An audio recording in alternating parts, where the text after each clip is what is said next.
Jemaat yang dikasihi Tuhan, dimanapun Bapak Ibu Saudara sekalian berada, salam damai sejahtera bagi kita sekalian. Kami Majelis Jemaat GKI Bungur terus berdoa bagi Bapak Ibu Saudara sekalian di dalam anugerahnya tetap sehat, bersemangat, dan menjadi berkat. Jemaat yang dikasihi Tuhan, selamat beribadah pada hari Minggu ini. Nah, marilah kita beribadah bersama-sama dengan tetap fokus kepada Dia, Tuhan, Juru Selamat kita. Dan kita setia di dalam beribadah, menyembah, serta melayani Dia.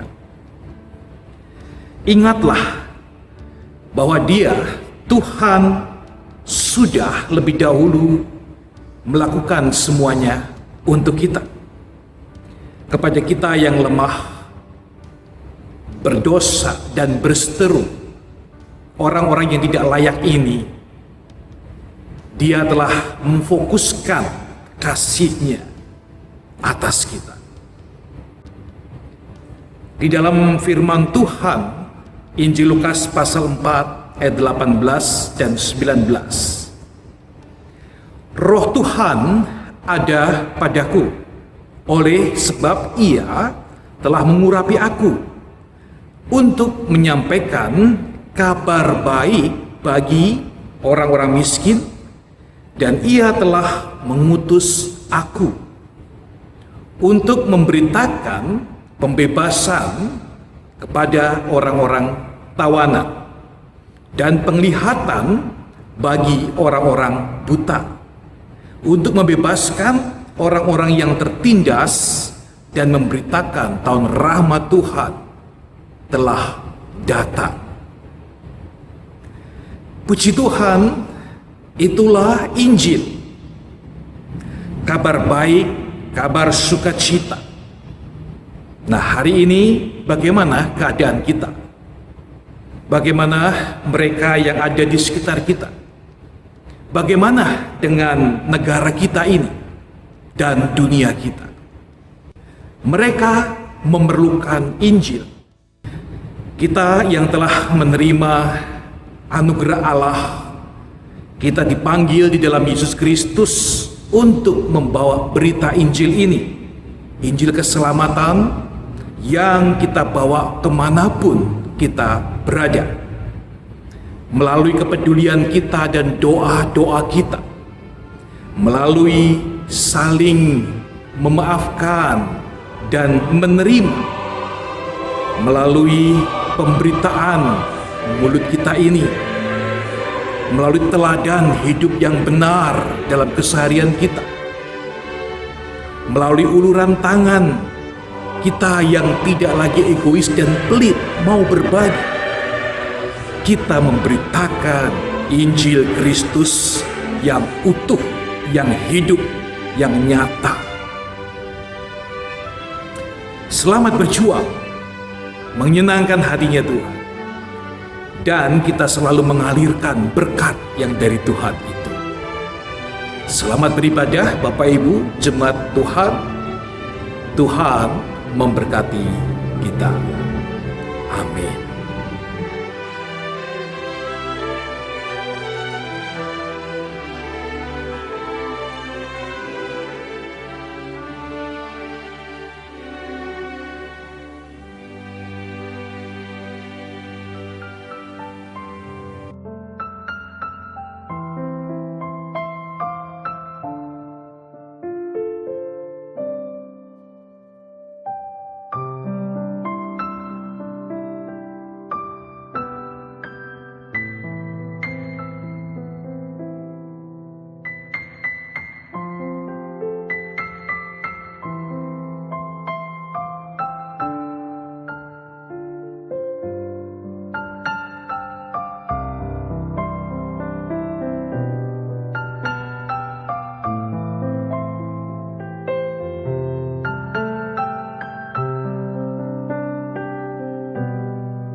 Selamat pagi Bapak, Ibu, dan Saudara yang terkasih di dalam Tuhan.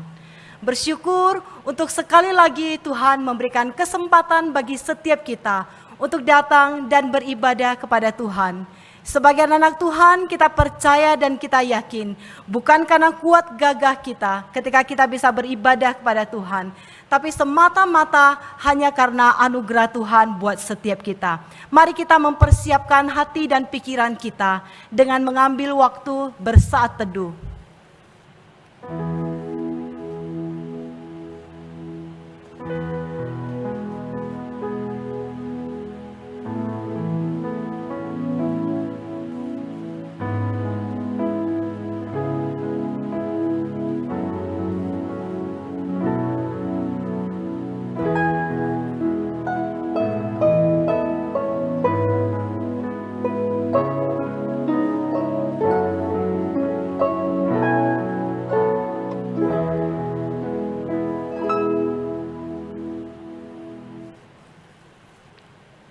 Bapak Ibu yang terkasih di dalam Tuhan, bulan September adalah bulan yang ditetapkan oleh gereja kita sebagai bulan musik. Dan minggu ini masuk pada minggu terakhir, minggu yang keempat. Saya mau mengajak kita sekalian untuk mengingat kembali seorang wanita buta yang dipakai oleh Tuhan dengan luar biasa menulis syair lagu sampai ribuan. Dan pada pagi hari ini kita akan bersama-sama menyanyikan lagu-lagu yang dikarang oleh wanita buta tersebut. Dialah Fanny Crosby. Satu pujian yang syairnya ditulis berfokus pada kehidupan dan pelayanan Tuhan Yesus. To God be the glory. Mulia bagi Allah. Mari jemaat sekalian kita berdiri untuk kita bersama-sama menyanyikan pujian ini.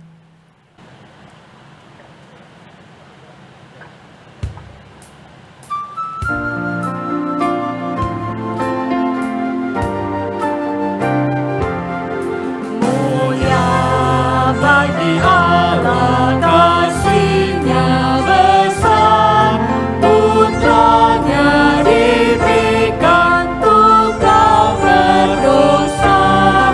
Dia rela disalib bagi manusia, terbukalah pintu selamat bagiku. Pujilah, pujilah, pujilah, pujilah, umat bergiranglah menghadap Allah di antar anaknya. Karena penebusan mulia baginya. Darah anaknya jadi penebusan. Darah anaknya jadi penebusan, itu janjinya bagi yang percaya. Dan dosaku betapapun besarnya, Ia menghapus dan membasuh semuanya. Pujilah, pujilah, dengarlah sabdanya. Pujilah, pujilah, umat bergiranglah menghadap Allah di antar anaknya. Gelaplah penebusan mulia baginya.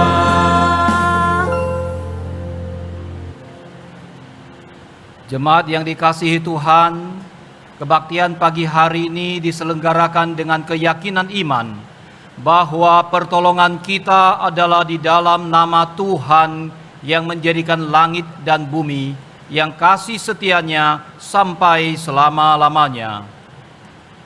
Kasih karunia dan damai sejahtera dari Allah Bapa kita dan Tuhan Yesus Kristus menyertai kita. Amin.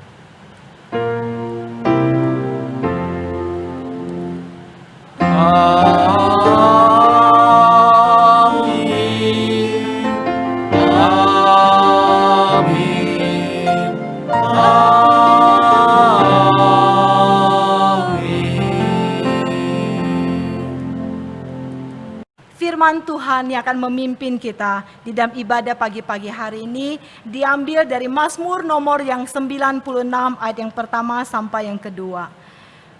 Nyanyikanlah nyanyian baru bagi Tuhan. Menyanyilah bagi Tuhan, hai segenap bumi. Menyanyilah bagi Tuhan, pujilah namanya. Kabarkanlah keselamatan yang daripadanya dari hari ke hari. Ceritakanlah kemuliaannya di antara bangsa-bangsa dan perbuatan-perbuatan yang ajaib di antara segala suku bangsa. Bapak, Ibu, dan saudara-saudara yang terkasih di dalam Tuhan, Fanny Crosby di dalam kehidupannya banyak mengalami kehilangan di dalam kehidupannya. Sama seperti pada masa pandemik ini, kita juga mengalami banyak kehilangan. Apakah kita kehilangan usaha dan pekerjaan? Atau kita kehilangan orang-orang yang kita kenal, bahkan yang sangat kita kasihi di dalam kehidupan kita? Itulah juga yang dialami oleh Fanny Crosby. Ketika dia berusia 5 tahun, dia kehilangan penglihatannya menjadi seorang wanita yang buta. Dan pada usia yang begitu belia, dia kehilangan papa yang begitu dia kasihi. Dan Bapak Ibu, ketika Tuhan menginjilkan dia bertemu dengan seorang pria, dia menikah dan dia melahirkan seorang anak. Tapi anak yang Tuhan percayakan kepada Fanny Crosby, Tuhan panggil pada saat anak itu sedang tertidur. Betapa banyak kehilangan yang dialami oleh Fanny Crosby. Tetapi Fanny Crosby tidak pernah hidup di dalam penyesalan. Fanny Crosby tidak pernah larut di dalam kesedihan. Fanny Crosby tidak pernah hidup meratapi hidupnya. Dia percaya bahwa rancangan Tuhan ada rancangan yang indah di dalam kehidupannya. Dan ketika dia kehilangan anaknya, menginspirasi Fanny Crosby untuk menulis satu lagu yang berjudul Safe in His Arms, selamat di tangan Yesus. Fanny Crosby mempunyai pengertian kalau anak yang Tuhan beri, yang Tuhan ambil kembali, jiwanya telah aman dalam pelukan Tuhan Yesus. Mari kita dengan penuh iman, setiap kita yang mengalami kehilangan, dengan penuh iman kita mau menyanyikan pujian ini. Dan biarlah pujian ini boleh menjadi kekuatan bagi setiap kita. Aman di tangan Yesus.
Mari pada saat ini saya mengajak kita semuanya untuk datang ke hadapan Tuhan dengan segala kerendahan hati. Kita mau mengucap syukur buat Tuhan yang sudah memelihara hidup kita dari masa ke masa. Tuhan yang sudah memberkati hidup kita dari masa ke masa. Dan Tuhan yang akan terus memelihara hidup kita di hari-hari yang Tuhan percayakan kepada setiap kita. Dan pada waktu yang sama, kita juga akan mengevaluasi hidup kita. Ketika kita menemukan ada dosa dan pelanggaran, bila kita boleh datang ke hadapan Tuhan dan meminta pengampunan dari Dia. Dan percayalah bahwa Allah yang kita sembah adalah Allah yang setia, Allah yang tidak pernah memperhitungkan dosa dan kesalahan kita, dan Allah yang akan terus memberikan pengampunan kepada setiap kita yang datang dan memohon pengampunan dari Dia.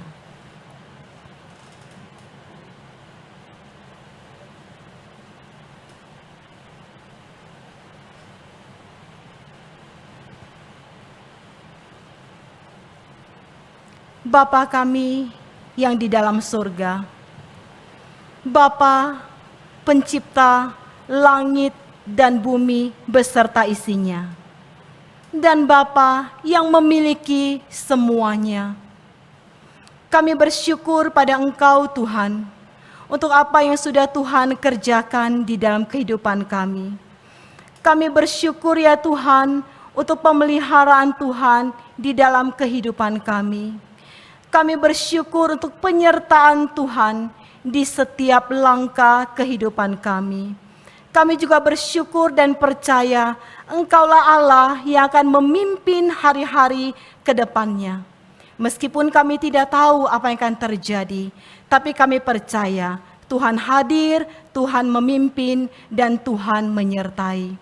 Terima kasih ya Tuhan, kami sungguh bersyukur punya Allah seperti Engkau. Allah yang begitu mengasihi kami, Allah yang tidak pernah melihat salah dan dosa kami dan memperhitungkannya, dan Allah yang senantiasa mengampuni dosa-dosa yang kami naikkan kepada Engkau Tuhan. Pada saat ini Tuhan, ketika kami mengevaluasi hidup kami, ketika kami ingat bagaimana cara kami berpikir, bagaimana kami mengutamakan apa yang kami pikirkan, bukan apa yang Tuhan pikirkan. Ketika kami bertindak, kami lebih mementingkan kehendak kami dibanding kehendak Engkau Tuhan. Ketika kami bertutur kata, terlalu sering Tuhan, kami mendukakan, menyakiti hati sesama kami. Dan kami tahu Tuhan, itu tidak berkenan kepada Engkau. Dan ketika kami bersikap, ketika kami melihat tingkah laku kami, terkadang kami membuat orang jauh meninggalkan Engkau Tuhan. Ampuni kami Tuhan, ampuni kami. Dengan cara berpikir kami yang salah, dengan tutur kata kami yang berdosa, dan sikap kami yang menyakiti sesama dan Engkau Tuhan. Ampuni kami Tuhan, dan berikan kekuatan kepada kami yang lemah ini, untuk terus mau belajar dari hari ke hari, sedikit demi sedikit, kami terus dibentuk, kami terus diproses, kami terus diubahkan untuk mempunyai sifat yang semakin hari semakin menyenangkan hati Tuhan. Semakin hari semakin serupa dengan Engkau. Kami percaya ketika kami mengandalkan kekuatan kami tidak mampu. Oleh sebab itu tolong kami Tuhan, biar Roh Kudus senantiasa memimpin hidup kami dan menolong kami untuk menjadi pribadi yang lebih baik. dengarkan doa kami yang kami naikkan di dalam satu nama, Yesus Kristus, Juru Selamat kami yang hidup.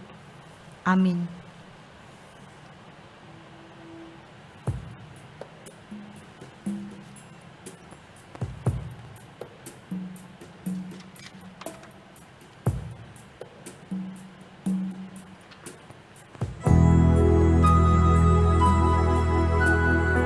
Yesusku, Tuhanku, dengarlah doaku, orang yang berdosa ini Tuhan. Kalau orang lain Tuhan hampiri, mampirlah, dengarlah doaku.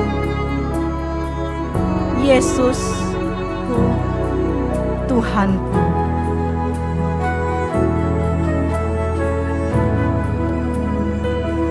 Mari sama-sama kita naikkan pujian ini.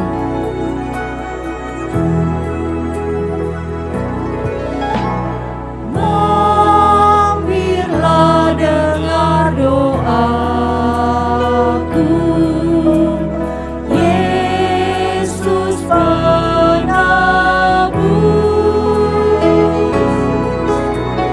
Orang lain kau hampiri, jangan jalan terus. Yesus Tuhan, dengar doaku.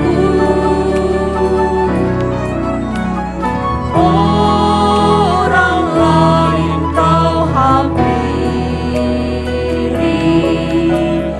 jangan jalan terus. Di hadapan tahta rahmat-Mu, aku menyembah, tunduk dalam penyesalan.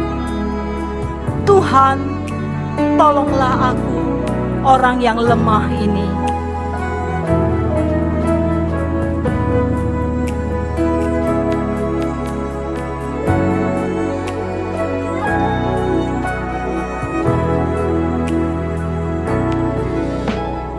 Di hadapan tahta rahmat, aku menyembah,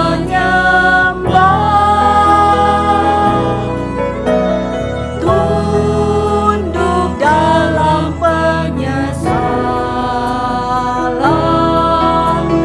Tuhan, tolonglah.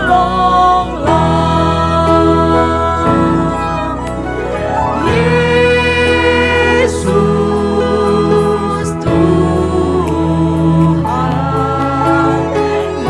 dengar doaku. Orang lain kau hampiri,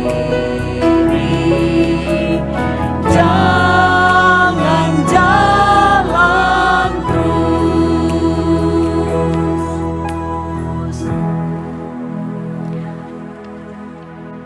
Lagu yang barusan kita nyanyikan, syairnya ditulis oleh Fanny Crosby karena terinspirasi dengan seorang narapidana yang ia layani di penjara. Narapidana tersebut selalu men-sharingkan betapa dirinya begitu kotor di hadapan Tuhan dan merasa dirinya lebih kotor dari manusia manapun. Sehingga dengan hati yang hancur dan penuh penyesalan, dia selalu berdoa kepada Tuhan dan berkata, "Pass me not, O gentle Savior. Juru selamatku, janganlah berlalu daripadaku." Bukankah sebagai anak Tuhan, sering ketika kita datang ke hadapan Tuhan, kita juga merasa kalau diri kita tidak layak. Tapi Tuhan yang melayakkan kita. Berbahagialah setiap kita yang telah menerima pengampunan dari Tuhan.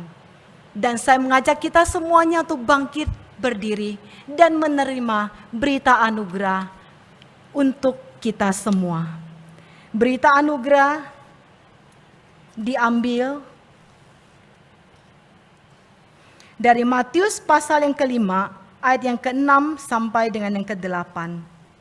Berbahagialah orang yang lapar dan haus akan kebenaran, karena mereka akan dipuaskan. Berbahagialah orang yang murah hatinya, karena mereka akan beroleh kemurahan. Berbahagialah orang yang suci hatinya, karena mereka akan melihat Allah. Satu hari, Fanny Crosby bertemu dengan temannya yang bernama William Howard. Mereka sharing satu dengan yang lain. Dan mereka bersepakat di dalam percakapan mereka. Kalau hidup kita sebagai manusia, ketika kita bisa berdekat kepada Allah, hanya karena kasih Allah yang melayakkan kita, orang-orang berdosa, untuk berdekat kepadanya. Dan dengan penuh iman dan percaya, kalau setiap kita adalah milik Allah dan Allah adalah milik kita, dan kita rindu sebagai anak-anak Allah, selalu kita mau hidup berdekat dengan Allah. Bagaimana kita bisa berdekat dan mengasihi Allah? Hanya dengan pengenalan yang benar akan Allah kita. Bagaimana kita bisa mengenal Allah kita? Hanya dengan terus belajar firman Tuhan, membaca, merenungkannya, melakukannya di dalam kehidupan kita. Mari kita akan menyambut pemberitaan firman Tuhan dengan satu pujian yang berkata, "Aku milikmu dan engkau milikku."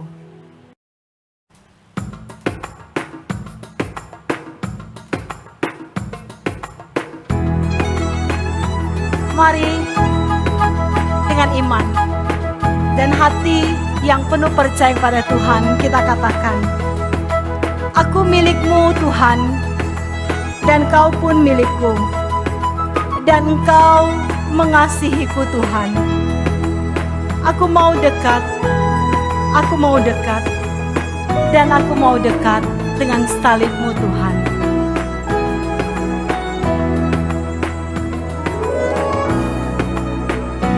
Aku milikmu, kau pun milikku, dan kau mengasihiku. Tuhan tambahkan imanku ini, ku mau dekat padamu. Ku mau dekat salibmu, ku mau dekat padamu.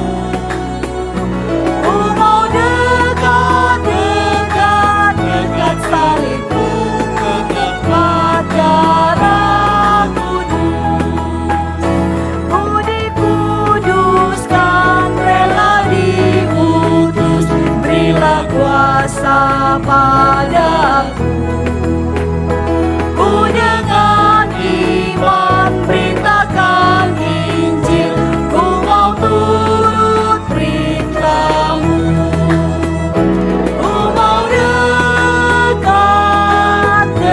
Salibmu, ku mau dekat padamu. Ku mau dekat salibmu, ke tempat darah kudus. Salam sejahtera kepada jemaat GKI Bungur, dimanapun Anda berada. Saya Evangelis Jimmy Setiawan dari Wonders of Worship Ministry. Saya bersyukur dan bersuka cita karena kesempatan yang diberikan untuk melayani Anda semua, sekalipun melalui khotbah secara online. Saya tetap percaya bahwa Allah akan bekerja, bahwa Allah akan berbicara melalui platform online ini, dan sekiranya kita boleh datang kepada Tuhan, mendengarkan khotbah dengan sikap hati yang tepat dan benar, dan saya yakin bahwa kita pasti akan diberkati melalui seluruh khotbah online pada hari ini.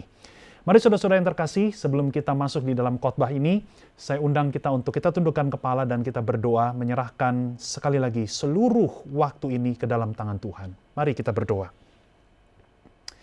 Bapa yang baik, kami datang kepadamu dengan ucapan syukur, karena Engkaulah yang telah menuntun kami di dalam keterbatasan seperti saat ini, kami boleh bersama-sama duduk di depan layar kaca kami, duduk di depan layar komputer kami, untuk kami beribadah di hadapan hadirat-Mu.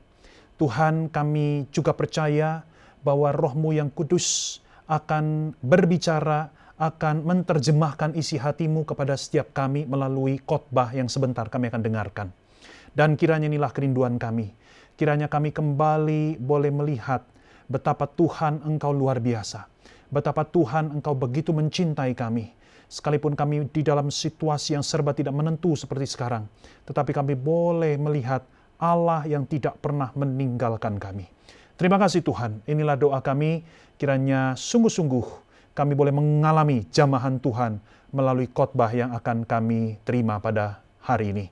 Hanya di dalam nama Tuhan Yesus, nama yang sangat kami hormati dan kami cintai, kami semua sudah berdoa. Sama-sama Jemaat GKI Bungur kita ucapkan, amin. Saudara-saudara, tema khotbah yang diberikan kepada saya oleh gerejamu adalah ibadah dalam kenormalan baru. Ibadah dalam kenormalan baru atau worship in new normal. Saudara-saudara, saya yakin tentu kita pernah mendengar kalimat atau frase kenormalan baru. Ini adalah sebuah istilah yang memang populer akhir-akhir ini.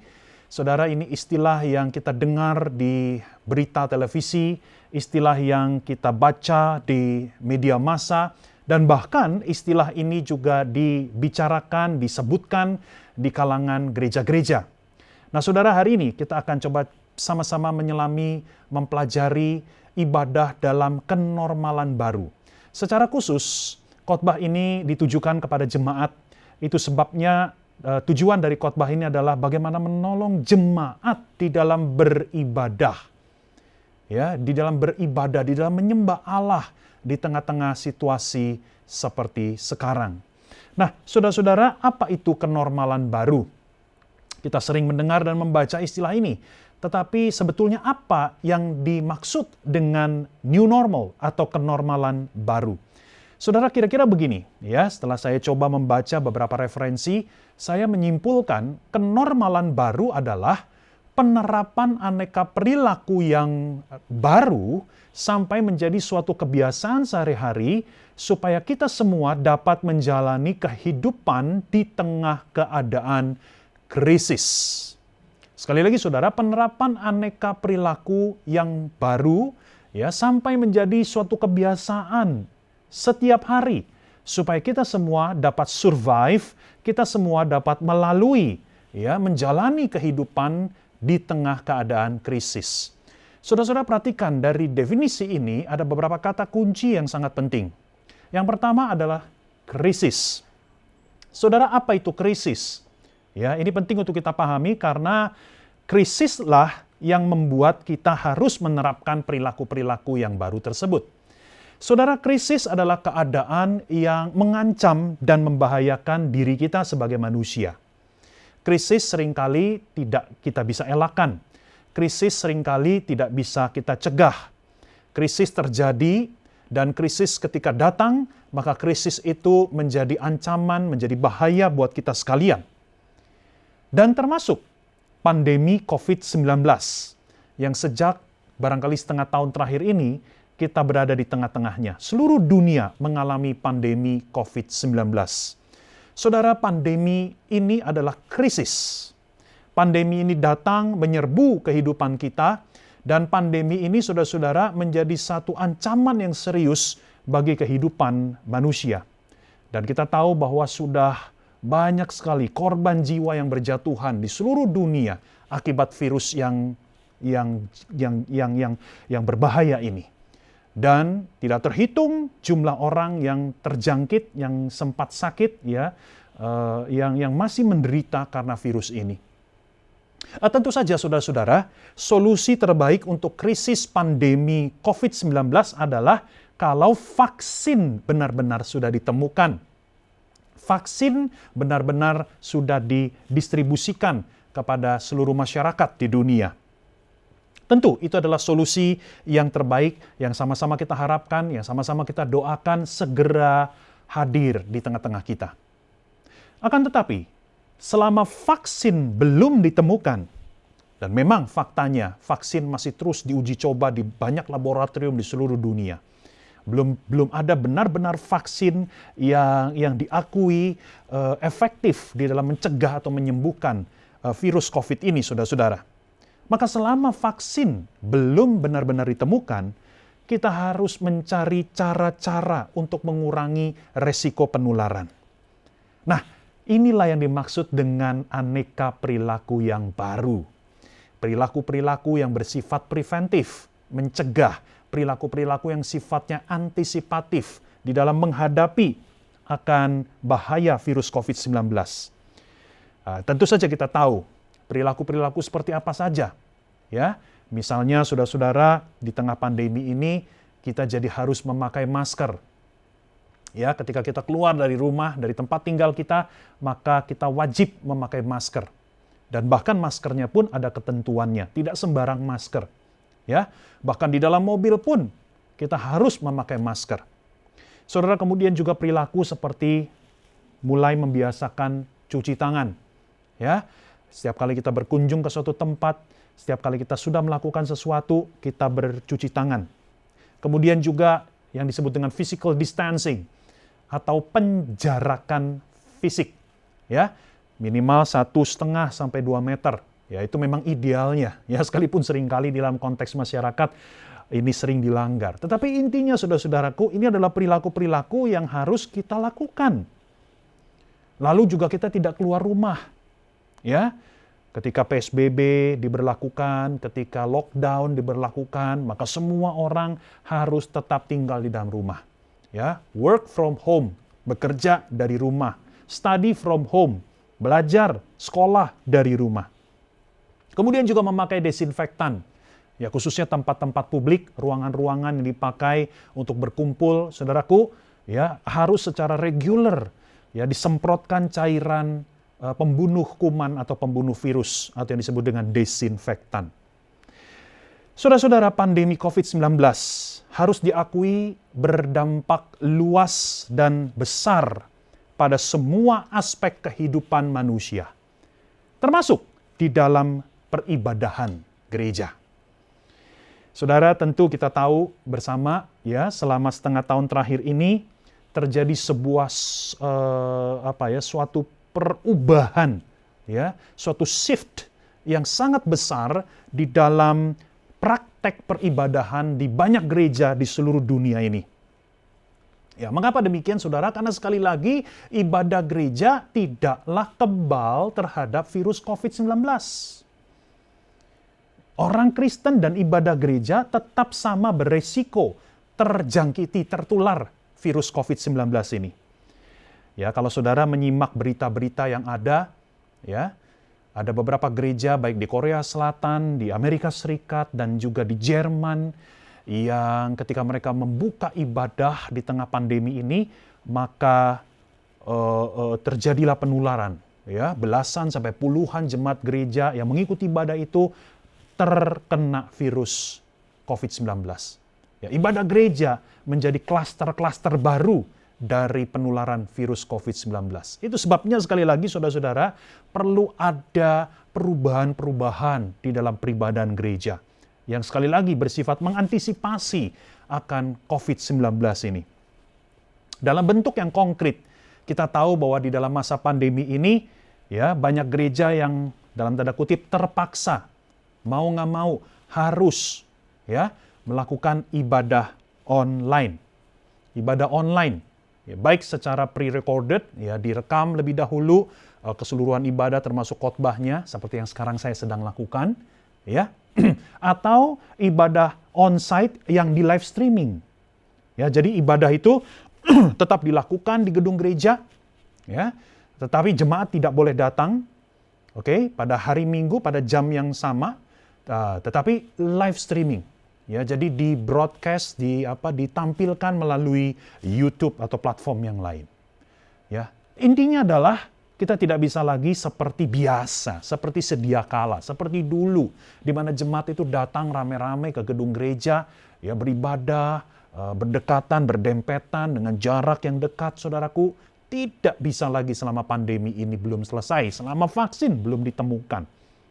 Ya, ibadah online menjadi kenormalan yang baru. Ya, ibadah onsite yang di live streaming itu menjadi sesuatu yang sudah kita take it for granted, sesuatu yang lumrah pada akhir-akhir ini. Nah, saudara, sekali lagi inilah wajah dari peribadahan gereja di dalam masa kenormalan baru. Dan semuanya kita sedang mengalami itu. Saudara, kalau kita bicara tentang peribadahan gereja dalam masa pandemi ini atau kenormalan baru ini, saudara-saudara, maka saya melakukan observasi dan saya menemukan ada semacam kontradiksi. Ya, apa yang saya maksud kontradiksi? Di satu sisi, gereja secara institusional sangat menekankan pentingnya ibadah. Ya, tahu dari mana? Ya, karena ketika pandemi ini pertama kali menyerang negara kita, ya, maka saya ingat di bulan Maret itu hampir semua kegiatan gereja berhenti. Ya, pembinaan, seminar, retret, apalagi, ya semua kegiatan gereja nyaris dikatakan berhenti.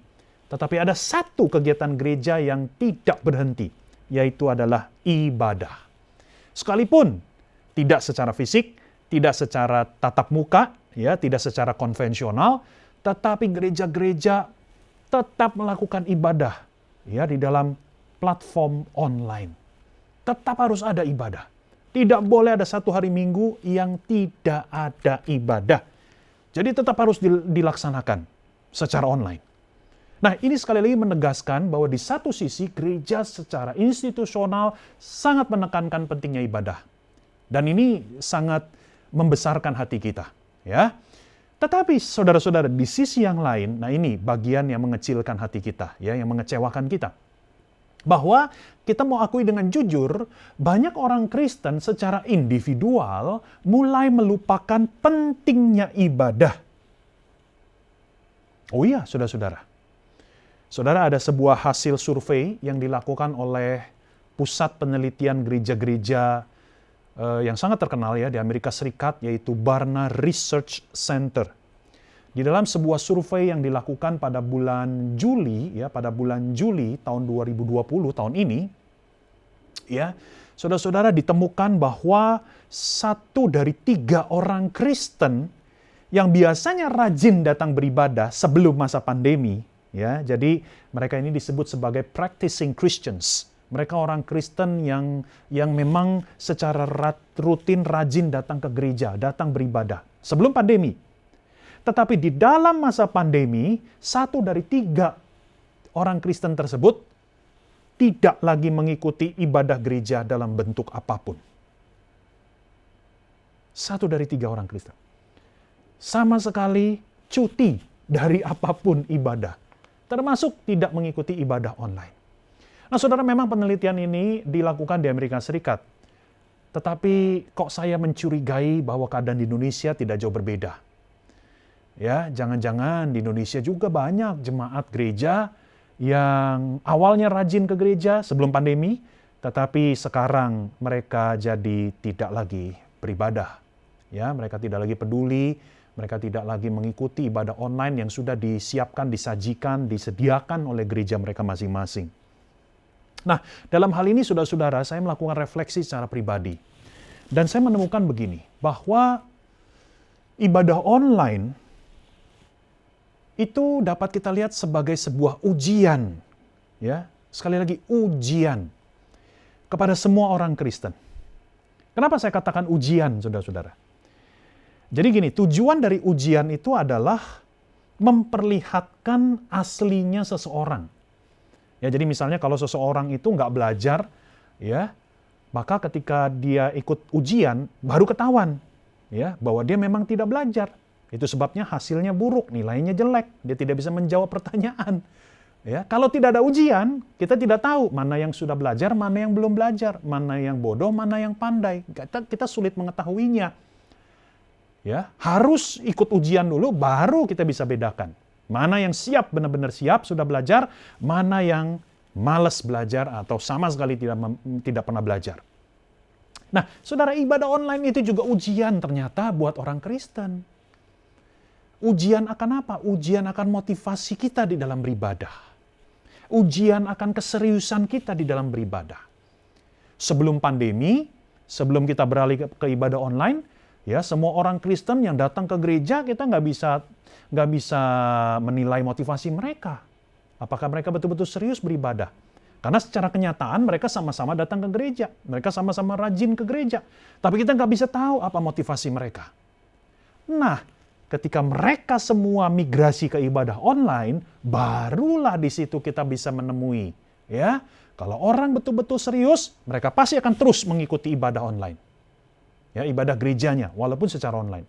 Tetapi kalau memang orang pada dasarnya, pada awalnya memang tidak pernah serius mengikuti ibadah, ya mungkin selama ini dia datang ke gereja hanya karena dia disuruh orang tua, atau hanya karena hanya karena dia merasa tidak enak, ya. Apapun motivasinya yang keliru itu, saudara, ketika ibadah online dimulai, baru ketahuan. Ya, ketika nggak ada orang lain yang melihat dia dan menilai dia, ya, dia bebas melakukan apapun, termasuk dia tidak ikut ibadah online, tidak ada orang yang tahu, tidak ada orang yang bisa menjudge dia, baru di situ ketahuan, saudara. Ya, kalau motivasinya memang awalnya lemah, maka tidak heran akhirnya dia tidak mengikuti ibadah online. Saudara paham yang saya maksud? Saudara, saya mengatakan begini, dalam rangka supaya kita semua yang mendengar ini bisa mulai mengintrospeksi diri. Ya, saudara, ibadah online sesungguhnya adalah ujian buat kita. Ibadah online akan menyingkapkan apa yang ada di dalam hati kita. Apakah sungguh selama ini kita datang kepada Tuhan dengan satu tujuan, satu motivasi yang benar, yaitu mencari Allah. Bukan karena terpaksa, bukan karena kewajiban agamawi, bukan karena nggak enak sama keluarga atau orang tua. Saudara, biarlah kita boleh mengintrospeksi diri kita masing-masing. Saudara-saudara, ketika saya menyiapkan khotbah ini, saya memikirkan baik-baik. Cukup lama saya coba mencari apa ayat Alkitab yang tepat, yang bisa berbicara secara relevan, ya sesuai dengan topik kita, peribadahan di dalam era kenormalan baru. Saudara-saudara, saya menemukan satu ayat yang saya rasa ini sangat relevan buat kita, yang sangat tepat buat kita, yaitu dari Yeremia pasal yang ke-29 ayat 1. Dan kemudian ayat 12 sampai 14. Saya akan bacakan buat kita sekalian. Yeremia pasal yang ke-29 ayat 1, kemudian kita loncat ke ayat 12 sampai 14. Ayat pertama berbunyi begini. Beginilah bunyi surat yang dikirim oleh Nabi Yeremia dari Yerusalem kepada tua-tua di antara orang buangan, ya, orang pembuangan.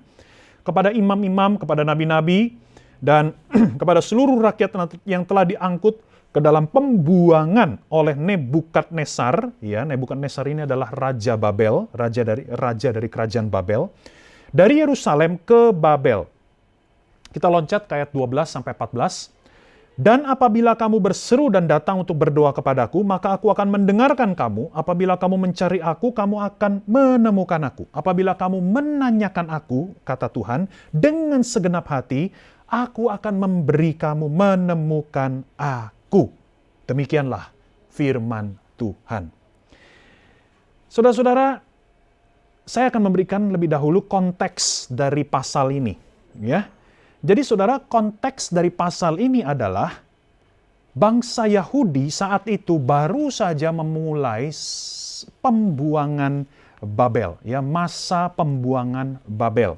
Apa itu pembuangan Babel? Ya, Babylonian captivity atau Babylonian exile.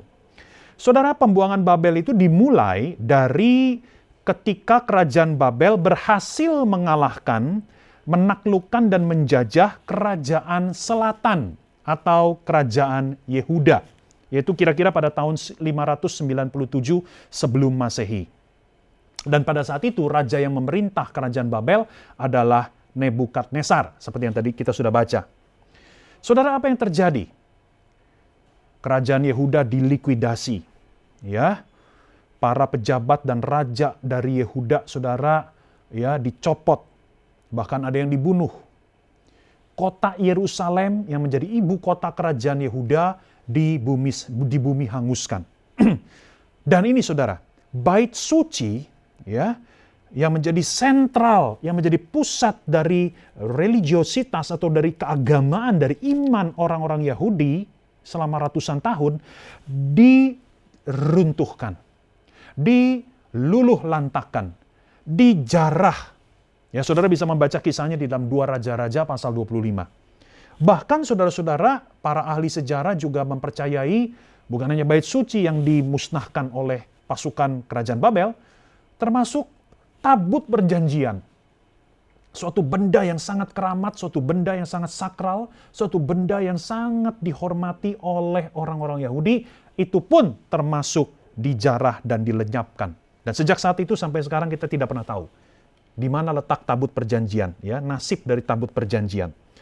Dan seluruh orang Yahudi, hampir seluruh orang Yahudi, ya, kecuali orang-orang yang sangat miskin, hampir seluruh orang Yahudi ditawan dan diboyong oleh pasukan kerajaan Babel ke wilayah kerajaan Babel yang sekarang adalah negara Irak, ya, di wilayah negara Irak zaman sekarang.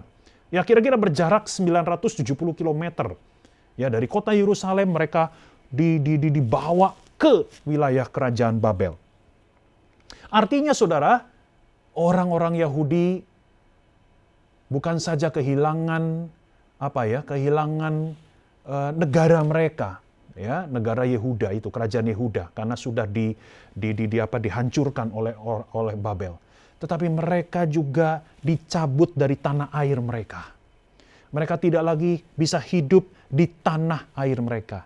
Mereka dipaksa, ya, mereka dibuang. Nah, itulah istilahnya, pembuangan. Mereka dibuang ke wilayah kerajaan Babel. Saudara-saudara, dengar baik-baik. Tadi saya sudah katakan bahwa kerajaan Babel menghancurkan bait suci. Saudara-saudara, saya tidak bisa menekankan lebih lagi betapa pentingnya bait suci itu di dalam seluruh laku keagamaan dan ibadah orang Yahudi pada zaman itu. Saudara, yang namanya orang Yahudi itu kalau beribadah harus ke bait suci, nggak ada tempat lain. Tidak bisa ke tempat lain. Mereka harus melakukan aneka ritual yang hanya bisa dilakukan secara sah di bait suci. Ya, dengan sistem pengorbanan hewan, dengan ornamen-ornamen di bait suci, ya, dengan para imam yang melayani di bait suci. Saudara-saudara, sejak zaman pembuangan Babel, semuanya itu hilang.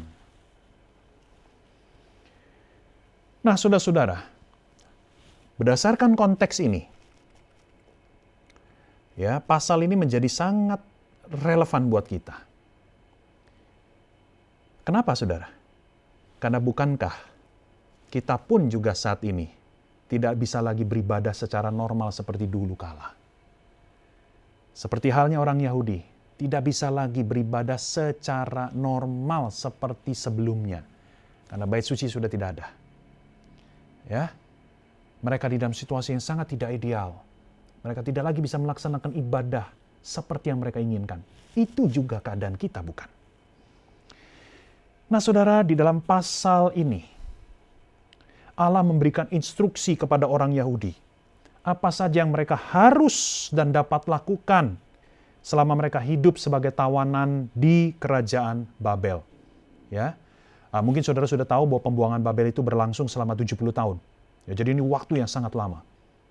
Saudara, kalau kita membaca di dalam pasal 29 ini, seluruh pasal 29, ya, kita dapat menemukan bahwa Allah memberikan mereka instruksi untuk mereka membangun rumah, untuk mereka menikah, untuk mereka beranak cucu, untuk mereka tetap bekerja seperti biasa, dan bahkan bekerja demi kebaikan kesejahteraan dari kota di mana mereka ditempatkan. Ya, saudara-saudara, intinya adalah mereka diminta Tuhan untuk tetap menjalani kehidupan senormal mungkin sekalipun di dalam situasi yang sangat tidak ideal. Karena mereka menjadi jajahan dari kerajaan Babel. Tetapi yang menarik adalah ayat 12-14. Allah tetap memerintahkan mereka untuk berdoa dan beribadah kepada Allah. Nah, ini yang relevan buat kita, saudara.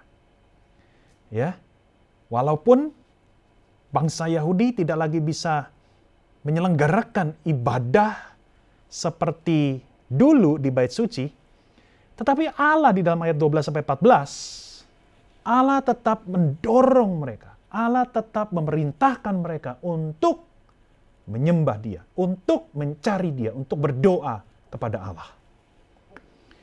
Saudara, tentu saja ya, kalau kita membaca di dalam catatan sejarah, ibadahnya orang Yahudi selama masa pembuangan itu mereka memakai format yang baru atau berbeda. Ya, saudara, ahli sejarah mereka meneliti bahwa di masa-masa seperti inilah, ya, di masa pembuangan Babel inilah, orang Yahudi mulai menciptakan apa yang disebut dengan sinagoge atau sinagog, ya, atau artinya adalah rumah doa. Ya, saudara, ini adalah tempat-tempat kecil, ya, sebagai alternatif, ya, karena mereka sudah tidak punya lagi bait suci, ya. Di tempat-tempat inilah mereka berkumpul, ya, dalam satu komunitas yang kecil, dan disitulah mereka berdoa, mereka memuji Allah, ya, sekalipun mereka tidak lagi melakukan pengorbanan hewan, ya, karena tidak mungkin bisa dikerjakan di dalam rumah doa atau sinagoge, ya, tetapi mereka tetap beribadah kepada Allah. Ya, di dalam keterbatasan itu mereka tetap beribadah kepada Allah. Nah, sekali lagi saudara-saudara, kalau kita mengerti konteks ini, maka kita melihat betapa ayat-ayat ini, saudara, sangat relevan, sangat aplikatif buat kita. Ya, karena keadaan kita dengan keadaan orang Yahudi pada zaman itu mirip. Kita sama-sama tidak lagi dapat beribadah seperti biasanya. Kita berada dalam kondisi yang sangat tidak ideal, yang tidak memungkinkan kita beribadah seperti masa lalu. Ya, tentu saja saya mesti kasih disclaimer sedikit. Tentu saja ada perbedaan signifikan, ya, antara orang Yahudi pada masa itu dengan situasi kita. Karena pembuangan Babel yang dialami oleh orang Yahudi, ya, penderitaan yang dialami orang Yahudi, ya, mereka dijajah oleh kerajaan Babel, itu sebenarnya adalah hukuman Allah atas mereka. Ya, jadi kalau kita membaca di dalam kitab Raja-Raja, ya, selama 5 generasi orang Yahudi itu melakukan aneka dosa yang keji di hadapan Tuhan. Ya, mereka melakukan penyembahan berhala, mereka melakukan ketidakadilan terhadap sesama dan sebagainya. Tuhan berulang-ulang memperingatkan mereka melalui para nabi, tetapi mereka tidak mengindahkan. Nah, makanya Tuhan menghukum mereka dengan mengirim kerajaan Babel. Ya, pembuangan Babel adalah hukuman bagi orang Yahudi atau umat Allah. Tidak demikian dengan kita. Ya, saya merasa dan saya yakin tidak bisa dengan mudah kita mengatakan bahwa pandemi ini adalah hukuman bagi orang Kristen. Sederhana alasannya. Ya, yang pertama karena pandemi ini juga memakan korban jiwa dari orang-orang agama lain. Bukan hanya orang Kristen. Ya, pandemi ini tidak pandang bulu. Virus tidak pandang bulu, siapapun bisa terjangkit oleh virus ini. Orang baik, orang jahat, orang beragama, orang tidak beragama, orang Kristen atau orang bukan Kristen. Ya, jadi saudara, saya tidak melihat bahwa ini adalah sebagai hukuman Allah buat kita.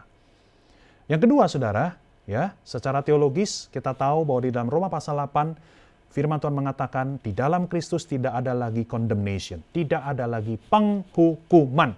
Itu sebabnya saya menolak dan membantah siapapun yang menyimpulkan bahwa pandemi ini adalah hukuman bagi orang percaya.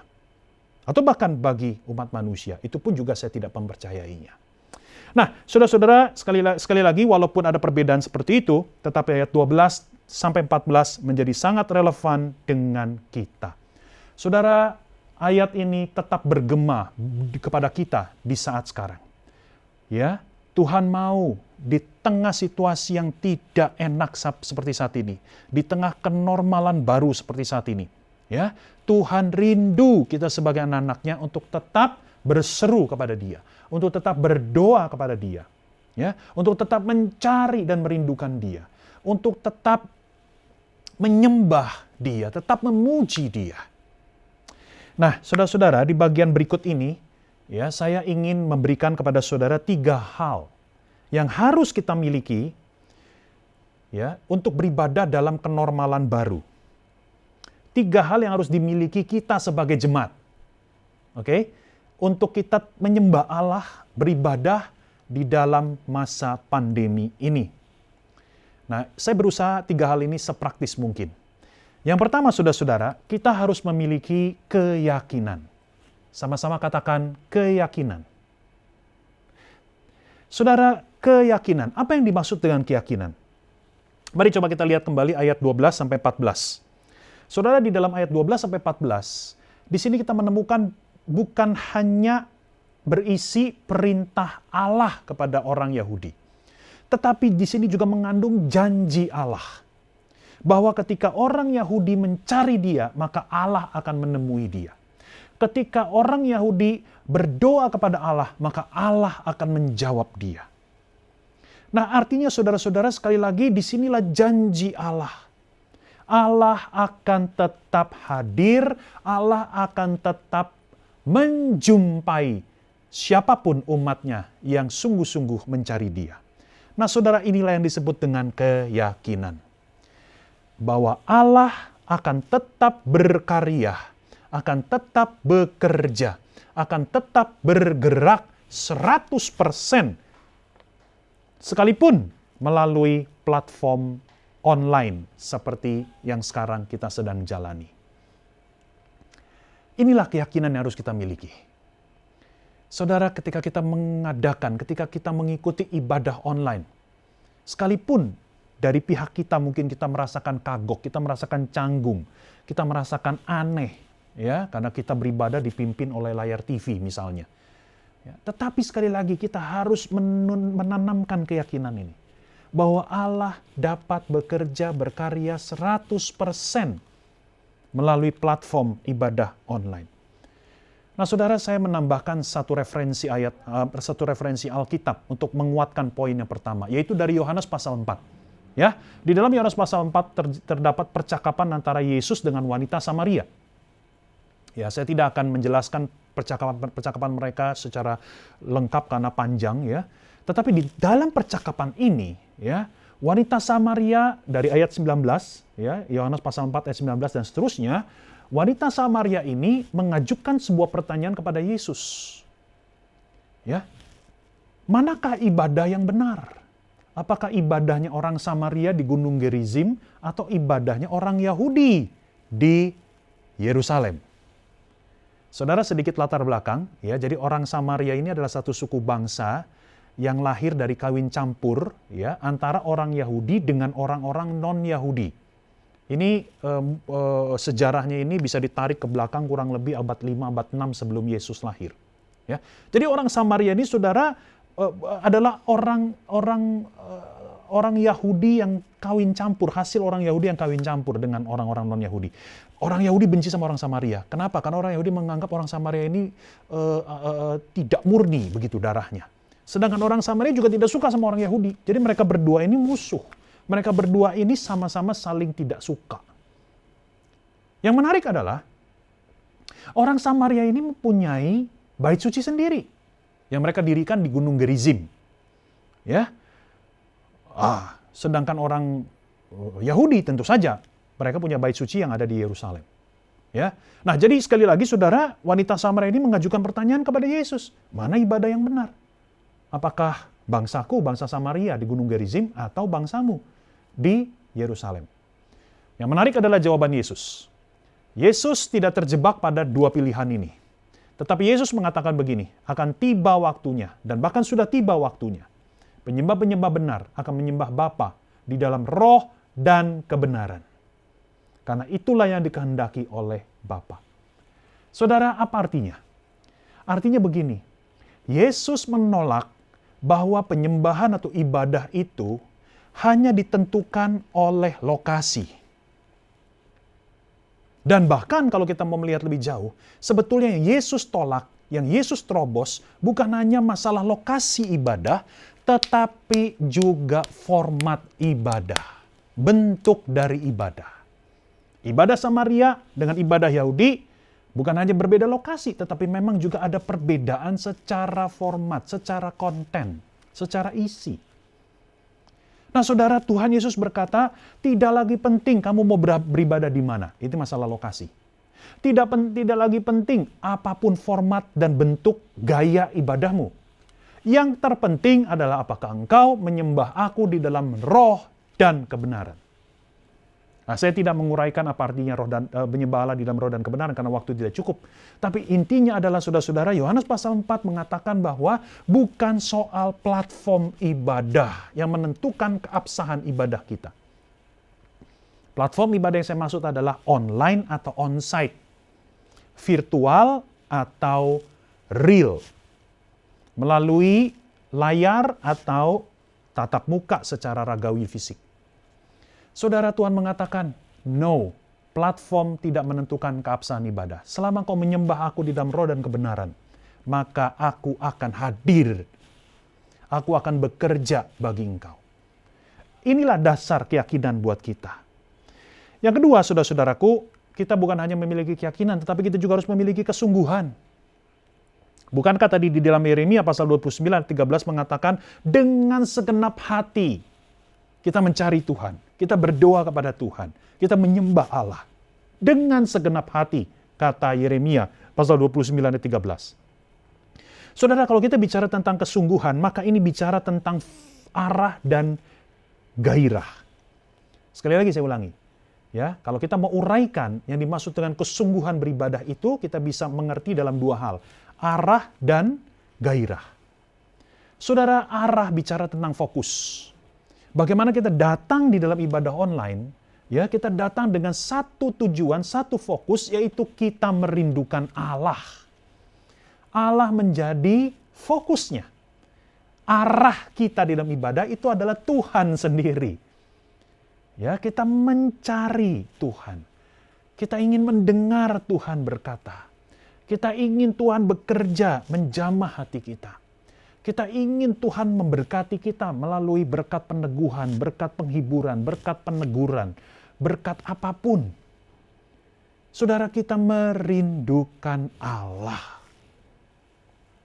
Dan bukan sekedar arah, tapi juga gairah. Jadi, ketika kita beribadah, kita sungguh-sungguh memiliki semangat. Kita memiliki antusiasme. Kita memiliki patos. Ya, lawan katanya adalah kita setengah hati, kita lemah, kita asal-asalan gitu ya. Kita harus dengan semangat. Kita harus dengan intensitas kita menyembah, mencari Tuhan. Nah, itu sebabnya saudara penting sekali persiapan sebelum kita ikut ibadah online. Ya.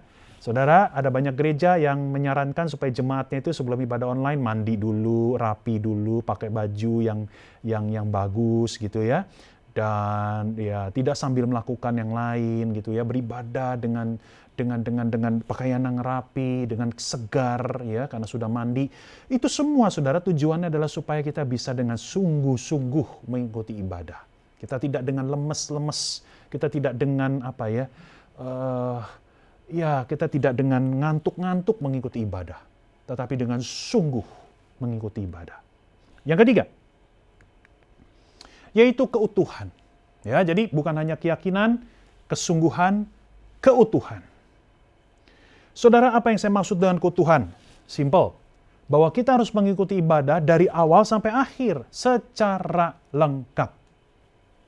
Ya, secara lengkap kita harus mengikuti ibadah. Karena Allah dapat berbicara dan berkarya dalam setiap elemen ibadah. Ya, jangan sampai saudara-saudaraku kita ini ikut ibadah online kita skip. Kita hanya mau ikutin bagian-bagian yang kita sukai. Ya, misalnya kita suka dengan khotbah, maka kita nggak peduli dengan bagian pertama ya, nyanyi-nyanyinya kita lewatin. Kita nggak nyalain TV, kita nyalain TV pada saat atau kita kencengin volumenya ketika kita baru mau mendengar khotbah.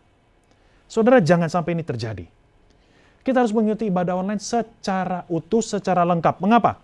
Sederhana saja. Karena Allah hadir dari awal sampai akhir ibadah. Karena Allah dapat bersabda, Allah dapat berbicara, Allah dapat bekerja dari awal sampai akhir ibadah. Allah tidak hanya berbicara melalui khotbah. Allah bisa berbicara melalui lagu yang kita nyanyikan. Bahkan melalui ucapan dari worship leader yang memimpin ibadah online. dalam semua aspek elemen ibadah, sesederhana apapun itu, bisa menjadi momen perjumpaan kita dengan Allah. Itu sebabnya, ikuti ibadah secara utuh, secara lengkap. Saudara, sekali lagi saya ulangi, inilah 3 hal yang harus kita miliki dalam kita beribadah. Ya, di tengah masa pandemi seperti ini, ibadah online atau nanti ibadah onsite yang penuh dengan protokol-protokol yang membatasi kita.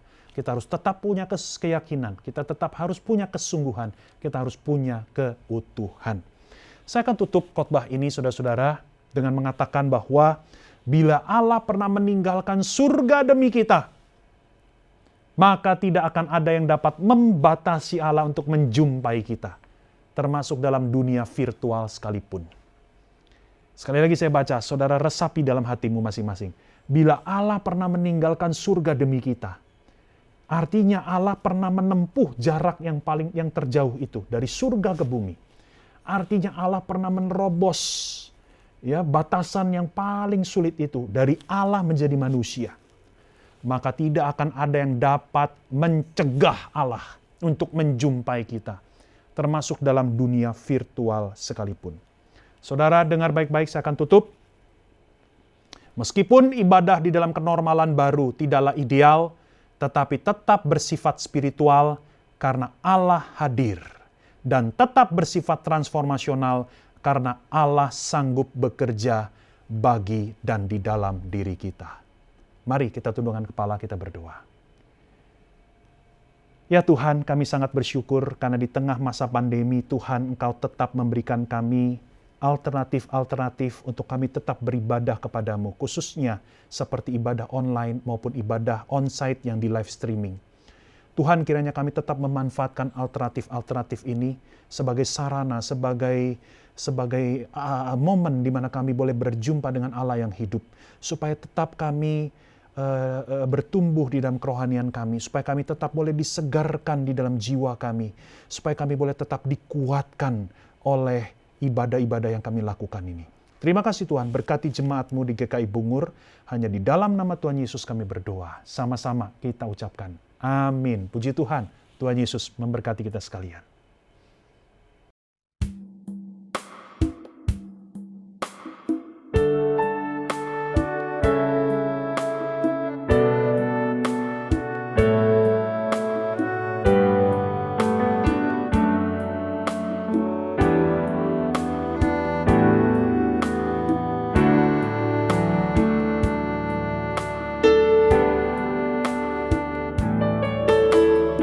Allah Tuhanku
Marilah Bapak, Ibu, dan saudara-saudara yang terkasih di dalam Tuhan, bersama dengan umat Allah di masa lalu, masa kini, dan masa depan, kita mengingat pengakuan pada baptisan kita menurut pengakuan iman rasuli.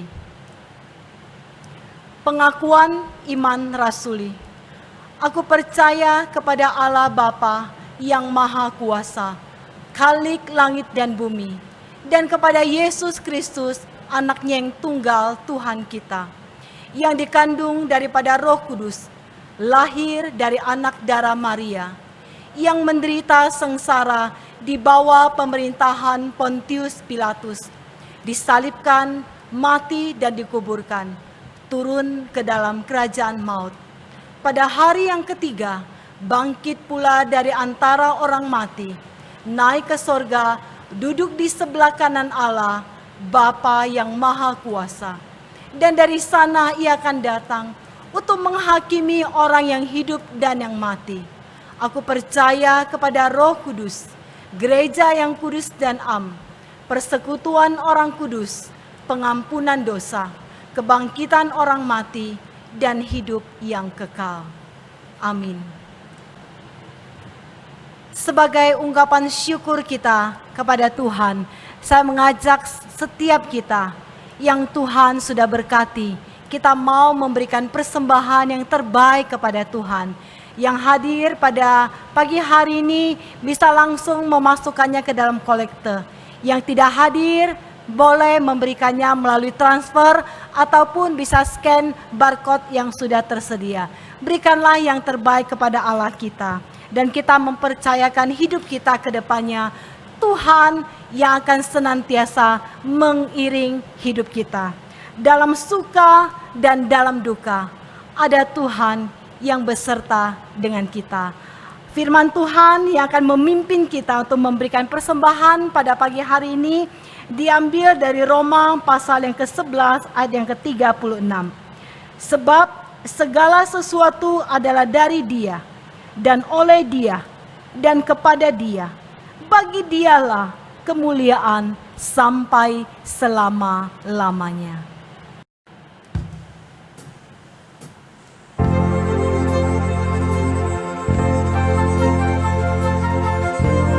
Di jalanku, aku diiring oleh Yesus Tuhanku. Apakah yang kurang lagi kalau Tuhan yang memandu hidupku? Di dalam suka dan di dalam duka, dipakai Tuhan untuk kebaikanku. Di jalanku ku diiring oleh Yesus Tuhanku. Apakah yang kurang lagi jika Dia panduku? Diberi damai sorgawi, asal imanku teguh. Suka duka dipakainya untuk kebaikanku. Suka duka dipakainya untuk kebaikanku.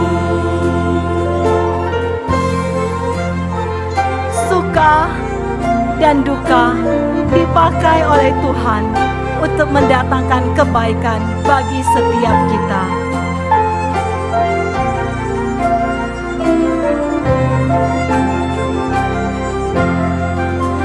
Di jalanku yang berliku, dihiburnya hatiku. Bila tiba pencobaan, dikuatkan imanku. Jika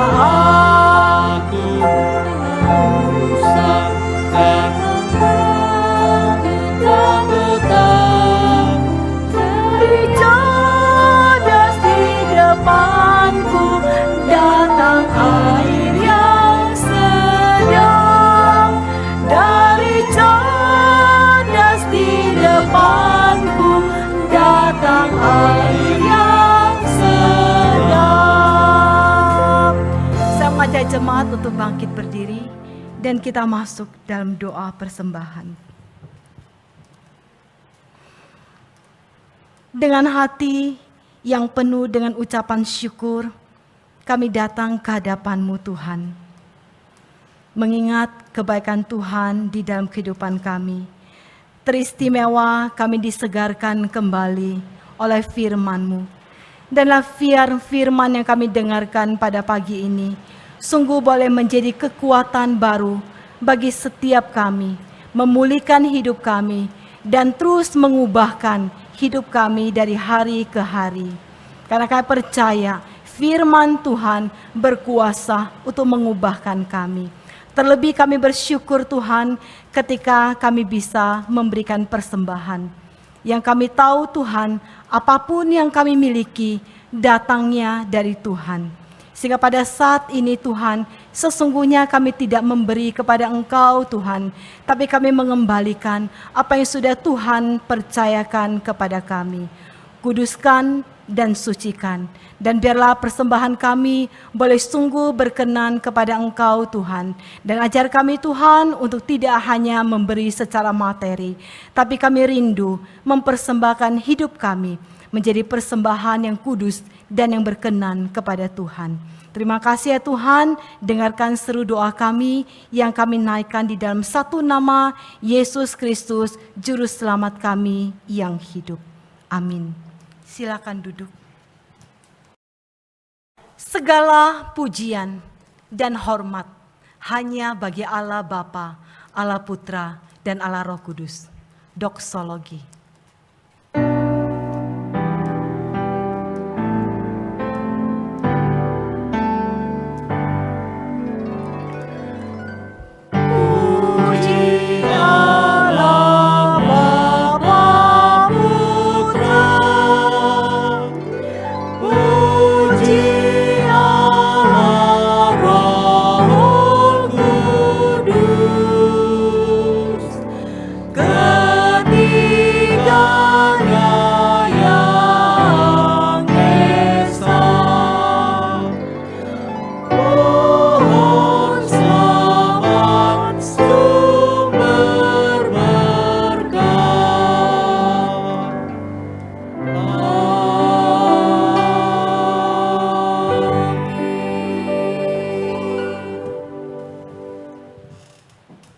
Jemaat yang dikasihi Tuhan, kini tibalah saatnya bagi jemaat untuk pulang, diutus menjadi saksi bagi Kristus, dan terimalah berkat dari Allah Tritunggal.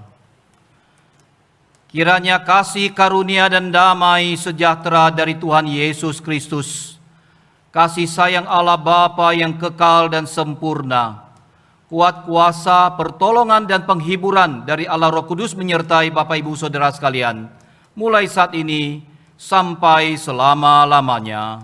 Amin.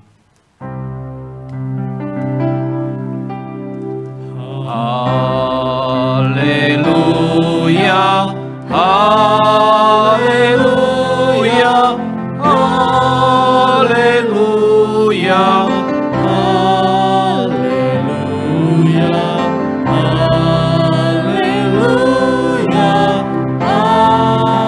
amin, amin,